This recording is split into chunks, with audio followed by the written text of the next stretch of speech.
Bonjour à tous, j'espère que vous allez bien, bienvenue sur la chaîne 3D Make It. Aujourd'hui on est dérangé par le chien. Non, aujourd'hui nouvelle vidéo pour un peu faire le point sur la chaîne, étant donné qu'il n'y a plus de vidéos maintenant depuis un long moment. Plusieurs petites choses qui ont changé, bon les lunettes déjà, hein. Voilà, j'ai les lunettes, c'est pas des lunettes de vue, hein, c'est des lunettes pour gaming et tout, mais voilà, j'aime bien les porter, surtout quand je passe de longs moments devant l'ordinateur. Donc voilà, petit changement visuel, bon ça change rien à ma gueule, hein, c'est toujours la même, mais je voulais vous le dire.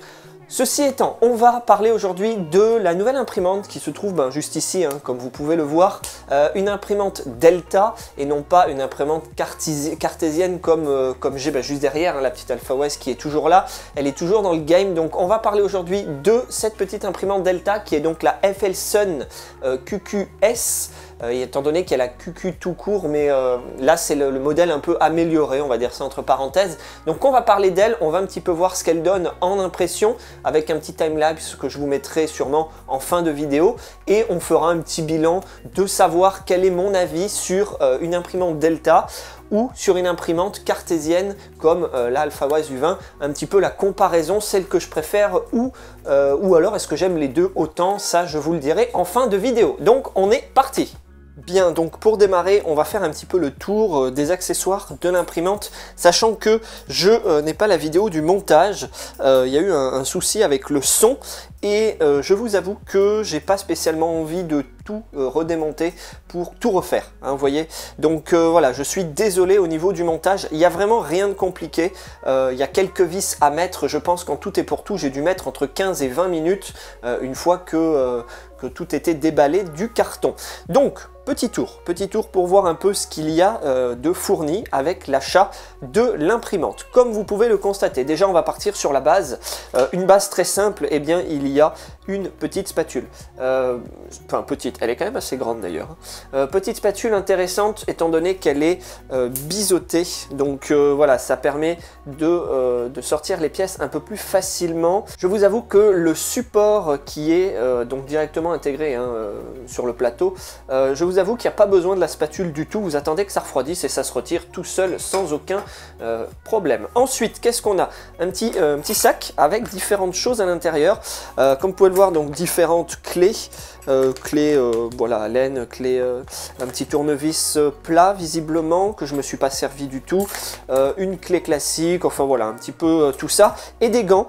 Je tiens à noter que c'est intéressant étant donné que toutes les imprimantes qu'on achète ne sont pas fournies avec des gants. Ensuite, on continue.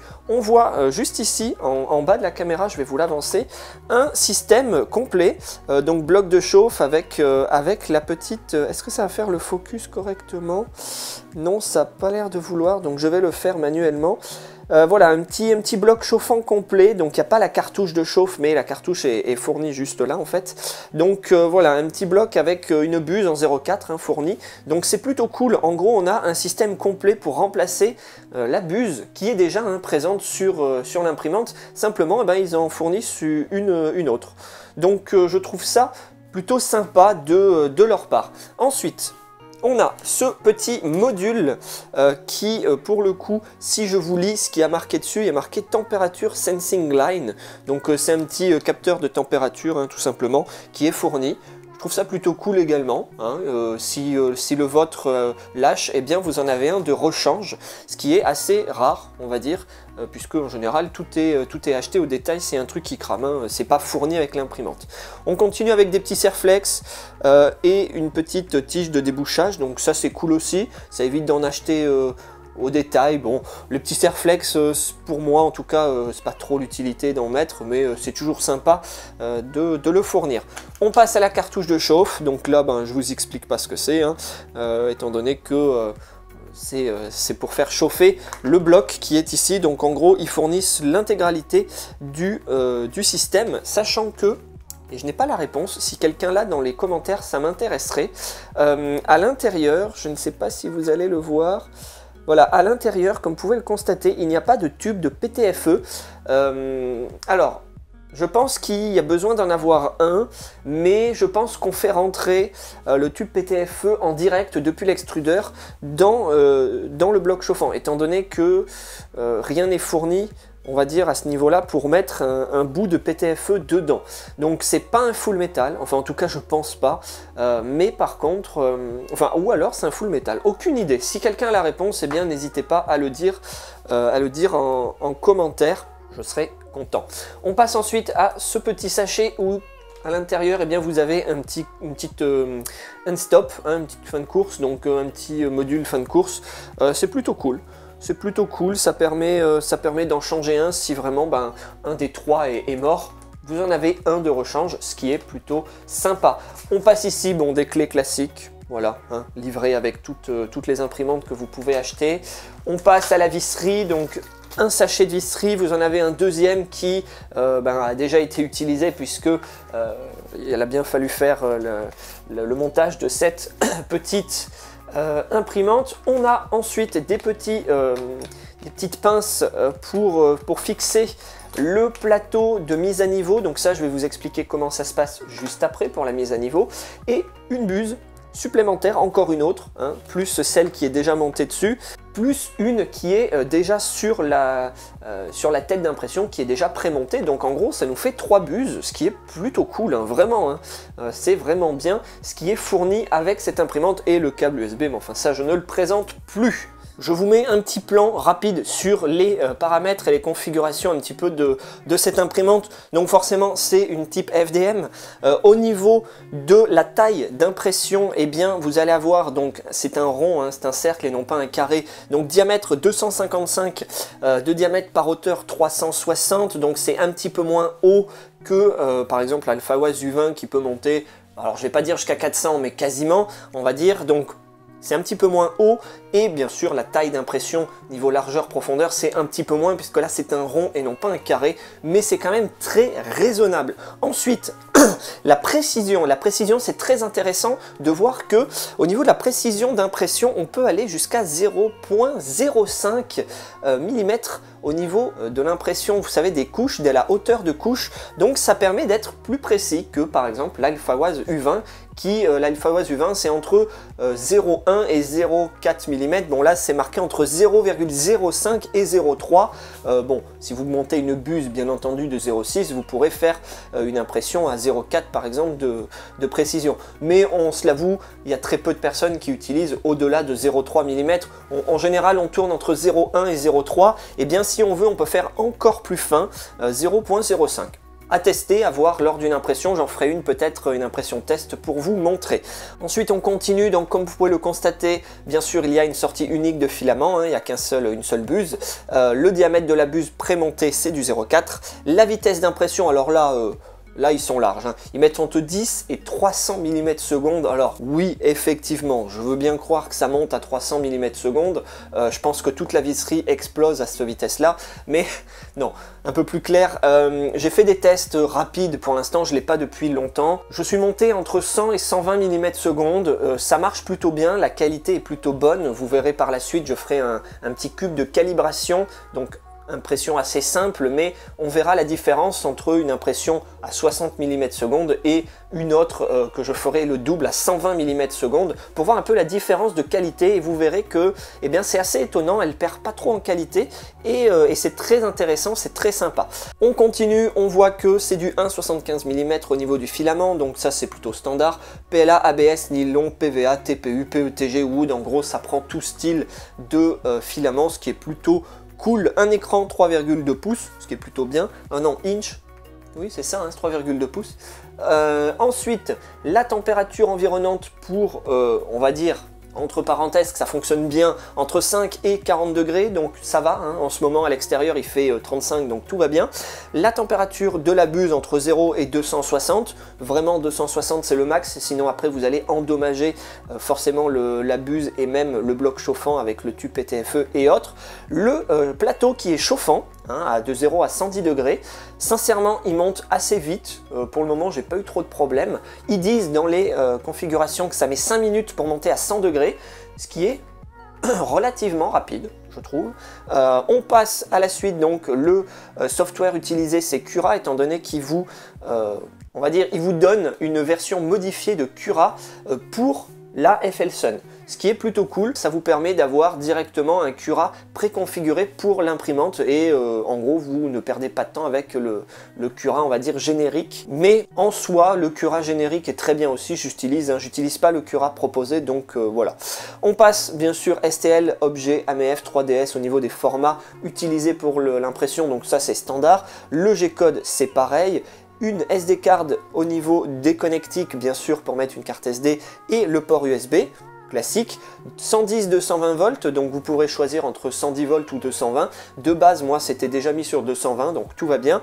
Et c'est une sortie 24 volts, hein. Attention, c'est pas du 12 volts. Voilà, donc comme vous avez pu le constater, on a fait un petit peu le tour de ce qui était fourni avec l'imprimante, les caractéristiques de l'imprimante. Maintenant, on va rapidement faire le tour sur l'imprimante elle-même, hein, tout à fait. Donc, l'imprimante Delta, comme pour beaucoup, hein, vous devez le savoir si vous êtes un peu dans le monde de l'impression 3D, il n'y a pas de plateau qui bouge, hein, un peu comme sur l'AlphaWaz à côté. C'est un plateau fixe, en tout cas pour la plupart. Je sais qu'il y a certains plateaux qui sont un peu inclinables, enfin c'est un peu chelou pour les Delta, mais enfin bref. Sur les Delta, le plateau ne bouge pas, il est en bas. Le plateau est rond et non pas carré, bien entendu. Et vous avez la buse qui est au-dessus, suspendue en fait, hein. C'est une buse suspendue qui se balade sur 3 axes, donc vous pourrez constater ici, hein, et qui permet voilà, de faire bouger la buse un peu en mode dans tous les sens, donc suivant comment l'axe va bouger, les différents axes vont bouger, ça va permettre d'aller droite, gauche, haut, bas, bref, ça va faire un petit peu tout, ce qui est plutôt intéressant puisque ce système-là, normalement, hein, a été présenté au départ par rapport aux cartésiennes classiques pour aller plus vite au niveau de l'impression, ce qui est peut-être vrai dans un sens étant donné que ça permet d'aller un peu plus vite sans perdre en précision, mais bon, faut pas non plus pousser mémé dans les orties, ça ne vous permet pas d'aller à 500 mm/s, hein, là vous explosez tout. Le petit point intéressant que je trouve sur ces imprimantes là également, c'est que vu que le plateau ne bouge pas, il est fixe, vous faites une fois votre leveling et normalement ça ne bouge plus du tout, vous n'avez plus besoin de le refaire à chaque fois, sachant qu'elle a le système de leveling automatique, semi-automatique, on va dire entre parenthèses, étant donné que vous avez quelque chose à rajouter en fait sur le plateau pour faire le leveling. Donc tout simplement, vous avez ici le petit, donc un plateau supplémentaire, hein, à mettre dessus qui permet donc de brancher ça à l'imprimante d'un côté, de l'autre vous posez ce petit truc on va dire dessus, hein, donc c'est un surplateau, je sais pas comment on va appeler ça, vous retirez la petite pellicule blanche et ensuite vous lancez l'auto-leveling, donc directement depuis l'imprimante. Il faut que je reste dans le cadre, sinon on ne me verra plus. Et l'imprimante va se faire son auto-leveling tranquillement, donc ça va prendre quoi, 4-5 minutes à peine, hein, 4 minutes. Pourquoi rajouter ce plateau? Eh bien, d'après ce que j'ai compris, en fin de compte, vous avez une espèce de conduction électrique entre votre plateau et cette plaque-là, qui permet que l'imprimante, elle va venir poser sa buse donc sur ce plateau-là, et au moment où elle touche le plateau, hop, elle va remonter, et ça va prendre comme ça plusieurs points, donc pas mal de points même, hein, sur toute la surface. Et une fois que c'est fini, eh bien votre leveling est fait, donc normalement, vous n'avez plus besoin de faire autre chose, donc vous débranchez, vous enlevez ça, et ensuite, c'est parti pour l'impression.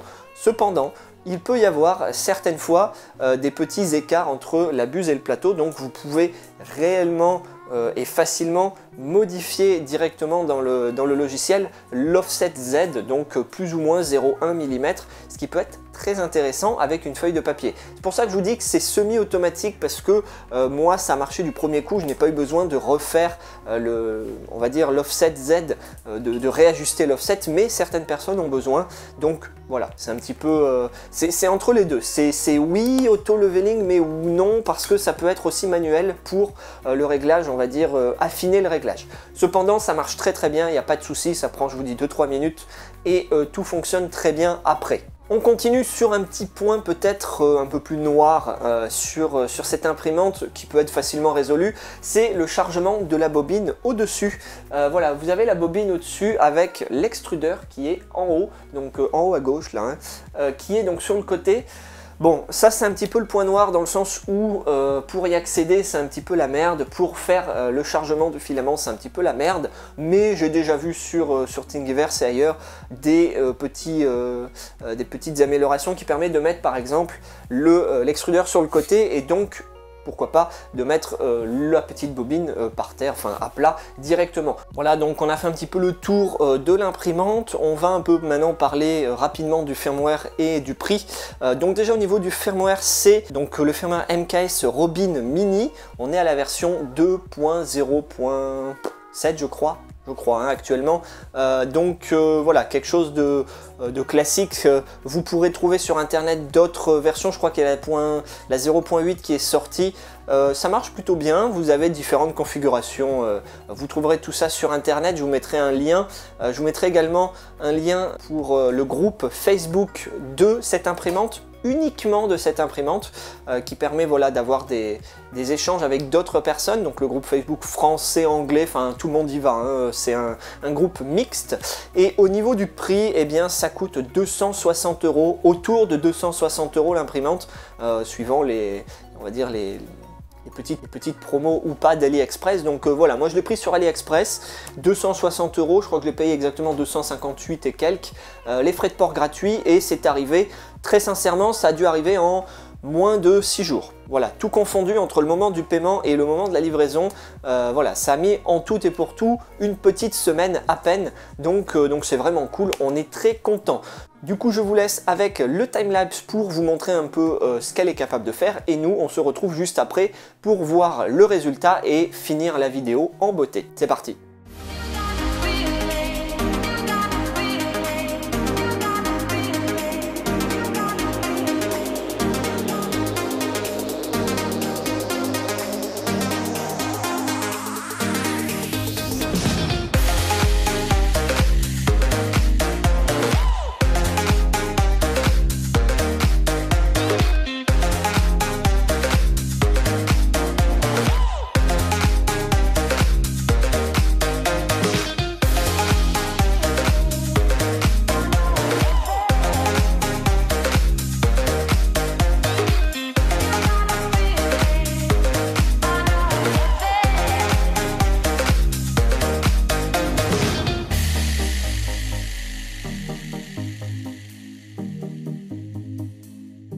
Voilà, donc les deux impressions sont terminées. On va pouvoir un petit peu maintenant comparer les deux. J'ai mis quand même un à 6 pour 60 et l'autre à 12 pour 120 mm par seconde.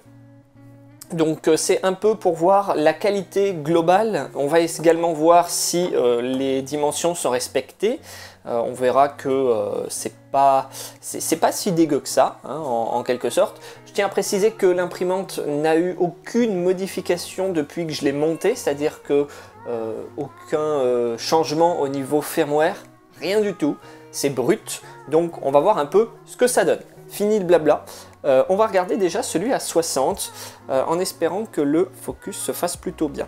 Donc à 60, comme vous pouvez le constater, je tiens à préciser, effectivement, c'est en 0.3 mm, hein, les couches, et non pas en 0.2. Voilà, donc comme vous pouvez le constater, en 0.3, on est quand même plutôt pas mal. On a une légère sous-extrusion dessus. Enfin, quand je dis légère, c'est quasiment invisible, hein, on la voit très très peu. Donc tout va bien. En soi, on a une qualité qui est plutôt très bonne. On n'a pas eu de warping. Ça a plutôt bien tenu, hein, sur le plateau. Et la première couche est très belle. Il n'y a pas d'espèce de couche de patte d'éléphant là qui fait un peu une couche écrasée. C'est vraiment très très propre pour la 60 mm. On va passer à la 120 mm seconde, voir un petit peu la différence. Qu'est-ce qu'on a? Alors, on a eu un petit défaut, voilà, à cet endroit-là, comme vous pouvez le constater, un petit défaut à la première couche, enfin au niveau de la première couche. Alors, c'est pas l'imprimante en soi qui a eu un souci, c'est juste qu'il y a eu un léger dépôt de filament avant le début de l'impression. Vous savez, quand ça sort de la buse au tout début, et du coup ça a fait un petit morceau comme ça. Donc rien qui ne concerne l'impression en soi. L'impression s'est très bien déroulée. Au niveau de la qualité, eh ben, on a la même qualité au niveau de chaque face. Peut-être ici au niveau du Y, la petite pointe dans le vide, qui est légèrement moins bien fini, pardon. que l'autre, le chien qui aboie comme un taré, légèrement moins bien fini, mais enfin rien de dingue. Et sur le dessus, la même sous-extrusion au même endroit, puisque je pense que c'est au niveau du STL, il doit y avoir un petit souci, mais rien de grave non plus. Ok, donc maintenant qu'on a les deux, on va pouvoir passer aux petites mesures, voir un peu ce que ça donne. Alors, on va mettre ça de côté. On va prendre la 60 mm, première, hop, attention, donc c'est du 20 par 20. Hein. Première mesure pour l'axe des X, 60 mm, 20,19, peut mieux faire, je pense que on pourrait affiner tout ça, 20,20, 19,20, bon, ce qui serait bien c'est de tomber à 20,0, entre 20 pile et 20,1, ce serait bien. Ensuite, X, l'axe des X, 20,0708, donc là on est plutôt, pardon, l'axe des Y, là on est plutôt pas mal, l'axe des Y c'est plutôt bon, et l'axe des Z, ah oui, alors il faut que je me mette correctement, 20,01, donc là on est vraiment très bien, je vais re-regarder l'axe des X quand même, on sait jamais... Non, on est bien à 20,20, 19,20. Donc l'axe des X, on pourrait éventuellement le refaire, l'affiner un peu. L'axe des Y et l'axe des Z, pour le coup, on est très bon à une vitesse de 60. On va passer à la vitesse de 120. 120, on va regarder l'axe des X tout de suite. Ok, donc là, l'axe des X, pour le coup... en 120 mm/s, on est à 20,28, donc là on commence à perdre un peu en précision quand même, hein, on est moins affiné. L'axe des Y maintenant. L'axe des Y, 20,09, donc là on est identique à l'axe des Y du 6, hein, quasiment, donc c'est très très bien. Et l'axe des Z, on va prendre ça correctement, 20,05, donc là aussi on est, c'est tout à fait acceptable, il n'y a rien à redire au niveau de l'axe des Z. Donc c'est vraiment l'axe des X qui éventuellement nécessiterait une petite mise à niveau, hein, tranquille, rien de bien méchant, mais voilà, ça nécessiterait quand même une petite mise à niveau. Mais on voit que donc l'axe des X a un petit souci effectivement, je le redis encore une fois, c'est brut, hein, la machine a été montée et ça a été mis comme ça. Donc l'axe des X éventuellement, par contre l'axe des Y et l'axe des Z, aucun problème. Voilà, aucun problème, vraiment c'est très propre. Pour ma part, je ne fais pas de la qualité professionnelle et industrielle, j'ai envie de dire, donc pour ma qualité à moi personnelle, j'ai aucun souci, hein, j'ai vraiment aucun souci. Donc test concluant entre 60 et 120, j'ai pas poussé à plus de 120 parce que est-ce que c'est vraiment utile, déjà imprimé à une vitesse de 100 mm/s, je trouve ça très raisonnable dans le sens où ça va quand même assez vite, donc voilà. L'axe des X à revoir. Voilà, donc on va finir sur ce plan large. J'ai oublié les lunettes. Voilà, donc on finit sur ce plan un petit peu plus large pour conclure un peu de cette vidéo. Comme vous avez pu le constater, ça imprime plutôt bien, que ce soit lent, semi-lent, on va dire vitesse classique 60-50 mm/s ou en vitesse un peu plus vite, autour des 120. Donc c'est plutôt cool, ça fait plaisir de voir que elle tient la route. Hein, pour 260 €, elle tient quand même plutôt bien la route. Le volume d'impression est assez important. Ensuite, bien sûr, il y a sûrement quelques petits défauts, mais enfin rien de bien méchant. Je ne vous ai pas montré le petit système, le firmware en fait, visuellement. Je referai peut-être une vidéo si ça vous intéresse pour voir un peu toutes les options, savoir comment est configuré le menu et tout ça. Dites-le dans les commentaires, ça m'intéresse de savoir si voilà, vous voulez une vidéo en plus. Et on va finir par la petite conclusion. Est-ce que je préfère les imprimantes type cartésienne classique, donc comme l'Alphawise U20 avec portique, axe des Z, X et Y, ou est-ce que je préfère les imprimantes Delta, comme la FL Sun. Très sincèrement, je pense que je vais être assez direct avec vous. J'adore la Alphawave U20, vraiment hein, elle fait de très belles impressions, enfin jusqu'à présent j'ai pas eu de soucis particuliers. Elle a quand même eu beaucoup d'upgrades, que ce soit matériel alors logiciel non, mais niveau matériel on va dire imprimé ou matériel acheté, il y a quand même eu beaucoup d'upgrades. Même si je pense que l'imprimante de base de la U20 ça marche très bien. Par contre, et il y a un mais, l'imprimante Delta, en tout cas celle-là que j'ai achetée il y a peu, très sincèrement je la préfère. Voilà, bien au-dessus de ma cartésienne U20. Je préfère largement ma Delta, même si j'adore la U20. Là, pour le coup, je pense que si je devais en racheter une autre encore, une troisième, je repartirais sur une Delta, peut-être avec un volume d'impression plus gros, je ne sais pas, mais en tout cas c'est voilà, c'est une imprimante que j'adore énormément, ça fait peu de temps que je l'ai et déjà je suis conquis à 100%, donc n'hésitez pas, je recommande la FL Sun QQS qui est super, je vous mettrai bien sûr le lien d'AliExpress dans la description. Sur ce, on se laisse là, on se revoit prochainement dans une prochaine vidéo, je ne sais pas trop quand, je ne vais pas vous dire tenir un planning ou quoi que ce soit. J'ai un autre projet éventuellement qui pour le moment n'est pas lancé, donc je ne vais pas non plus vous en parler. Je ne vous oublie pas pour la petite horloge qui avait été dite il y a 2 mois de ça, petite horloge avec détecteur de mouvement et tout ça, enfin bref, pour l'activation, pour le moment c'est au point mort puisque je n'arrive pas à faire quelque chose de concret et de correct avec une seule batterie. Il m'en faudrait 2, sauf que 2 batteries ça poserait des problèmes après pour la recharge, enfin, ça serait trop chiant. Donc je suis en train de retourner le problème et peut-être revenir à un système classique d'alimentation LED par le secteur et le reste par batterie, on verra ça. Pour le moment c'est pas le sujet, je vous dis à très bientôt, merci de m'avoir suivi, n'hésitez pas à mettre un petit commentaire dans la vidéo si vous avez aimé, dites-moi, vous posez vos questions ou autre, et un petit j'aime, ça aide à référencer les vidéos sur YouTube. À très bientôt, ciao tout le monde.